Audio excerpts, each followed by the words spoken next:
India पे कोई भी हॉस्पिटल पे बिल मिटाने के टाइम ये रियलिटी आपको डेफिनेटली पता होना जरूरी है। नहीं तो अगर आपका भी 1 लाख बिल हुआ है तो हॉस्पिटल वालों ने आपसे 1,60,000 रुपीज मांगकर बैठे रहोगे।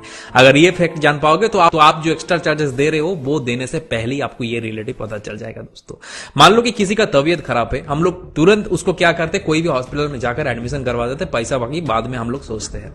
एडमिशन होते ही जब उसको 2 दिन 3 दिन मान लो कि फीवर आया, फीवर होने के बाद जब उसको छुट्टी मिलता है 2-3 दिन बाद, उनका बेड कॉस्ट है 5,000 रुपीज, उनका टेस्ट का ये कॉस्ट, डॉक्टर फीस का ये कॉस्ट, उसके बाद टोटल जब बिल, अब जब रिसेप्शनिस्ट के पास जाते हो बिल काउंटर के अंदर, वहां पर आपको बिल पकड़ा देते हैं और बिल के अंदर लिखा हुआ रहता है हर एक चीज डिटेल में, और लास्ट में लिखा हुआ रहता है उसमें एक्स्ट्रा 18% जीएसटी जो कि गवर्नमेंट का है। अब आपको पूछने का ये तो कुछ रास्ता ही नहीं, टैक्स है गवर्नमेंट का, हॉस्पिटल का चार्जेस है वो उसका, तो आप किसको नहीं पैसा दोगे, आप कहां पे पैसा काम करवाओगे। दोस्तों आप लोगों को ये नहीं पता है कि इंडिया पर कोई भी हॉस्पिटल हो, कोई भी बेड फीस हो, उसके अंदर 18% जीएसटी नहीं होते। मेडिसिन का 5% जीएसटी होता है, डॉक्टर कंसल्टेशन, डॉक्टर दिखाने का ये सब का कुछ जीएसटी होता ही नहीं।